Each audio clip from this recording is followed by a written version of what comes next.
All right, everyone, we have more good news. Trump is now going after the TSA, effectively in battling their labor union. I don't know why federal bureaus and groups should really have labor unions at all. It seems to be sort of an enshrined sort of thing more than anything else. Not really necessary when you think about it. Oh, you've got a government contract. So you're guaranteed considerably more money than somebody in a similar situation in the private sector. Free healthcare. You've got retirement plans, but you still need a union to negotiate more. And so Trump is going after the TSA at the moment. Link in the description, archived, of course. I support this strongly. I have no problem with the TSA. They've always been professional with me. In fact, they have one of the TSA agents in the Burlington airport. It's a clanker, actually. So I have no disrespect for them, generally speaking. They get you through pretty quick, and, it's no muss, no fuss more than anything else. That being said, though, if you're going after the union and you're trying to say, look, you're getting excessive benefits, excessive pay, or something like that, or if you've got too many TSA agents at the gate and you don't need a few of them, the labor union has sued, actually, the Trump administration for trying to go after them. This is something that I cannot support. I believe in shrinking bureaucracy. Now, some bureaucratic agencies are more effective and efficient than others. For example, the TSA is more effective and more efficient and much more necessary than the IRS, for example. That's just one of a number of them. Or the FBI, which overlaps with so many state and local police forces and other bureaucratic agencies that it's basically vestigial and was never meant to be permanent in the first place anyway. The TSA actually attempts to do its job, so I will give them credit for that. Can it be a hassle? Yes. Kind of depends on the airport, by the way. Like if you go through Washington, DC's airport, Dulles Airport, they get you through real goddamn quick. They have a very, very streamlined process. I'm assuming that's because it's in the nation's capital. If you go through a small airport, usually it's a fairly streamlined, quick process. Like if you go through Burlington Airport or Harlingen or something like that, it doesn't really take that long to actually get through security. In some other airports, it may take a little bit longer. Just look at JFK, for example. There's a reason why I don't fly through that. When I go down to New Orleans, it'll definitely be through Atlanta or LaGuardia. It is not going to be through JFK. There's a reason for this. You sort of have to look at the dynamics of the airport and the time in which you're traveling and judge accordingly. Sometimes you pay a little bit of extra money in order to actually get through security on time to get to your flight, actually. Some people haven't really flown that much. Oh boy, when you're a frequent flyer, it becomes a little bit different now, doesn't it? So yeah, Trump is attacking the TSA's labor union.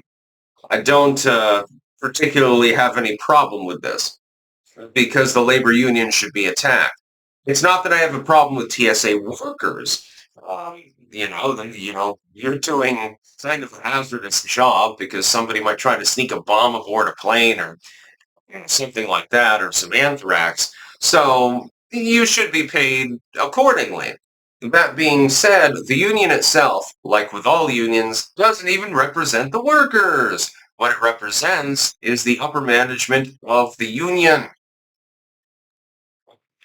Many such cases. What happens with unions, and I had a debate about this, well, actually on the Break the Rules podcast some time ago, I think it was the last year, with Jessica Burbank, I think. We had a whole segment on unions.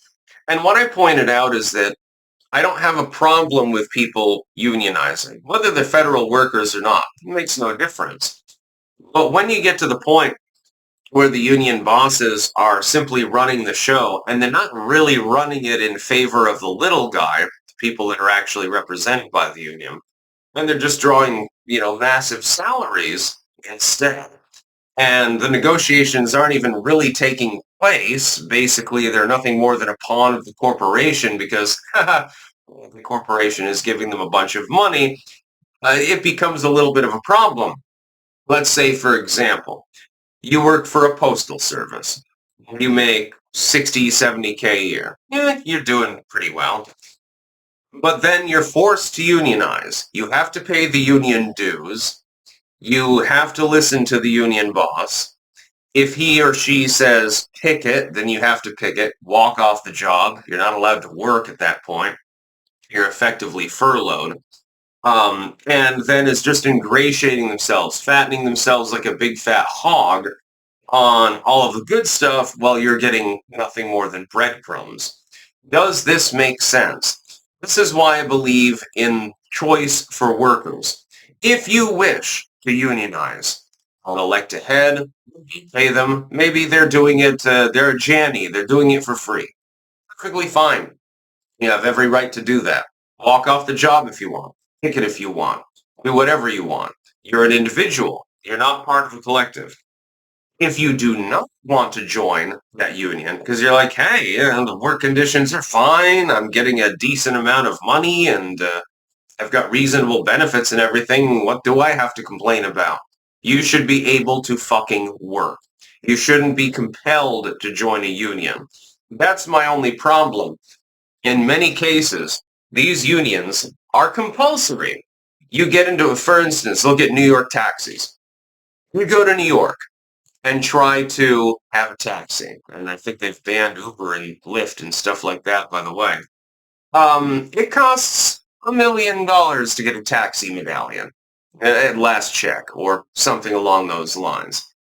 Unless you join the union or you're independently wealthy to begin with and for some odd reason believe that you want to be a taxi driver, you ain't getting a goddamn medallion.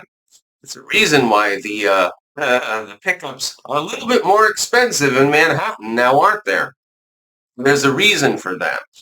Unions have outlived their usefulness, in my opinion. Before, unionization was more about, hey, the workers are being literally starved to death, under terrible conditions, being underpaid, everything's all messed up, we need to do something about this. And so on paper, it seemed like a good idea in the early 1900s to form unions. It made sense. Some of them were socialistic, some of them weren't. It made sense. These days, though, people, generally speaking, are getting a fair wage. Generally speaking, people are being paid up. They're not working in the conditions that were present 100 years ago. We are in different times, and therefore, different methods should be used. I don't understand why the TSA, which is relatively paid up, again, and doing its job, and those workers, again, are getting a reasonable wage, I don't understand why their union would be bitching about anything at this point. I'm assuming it's just basically, we want more money. That seems to be the trend with regards to unions. Hey, our people need more money. 90% of it's going to me instead of to the actual workers. Oh, we want that goddamn money. Give us your booty, arr, matey. It's basically, it's like corporate piracy more than anything else. That's about all. Peace out.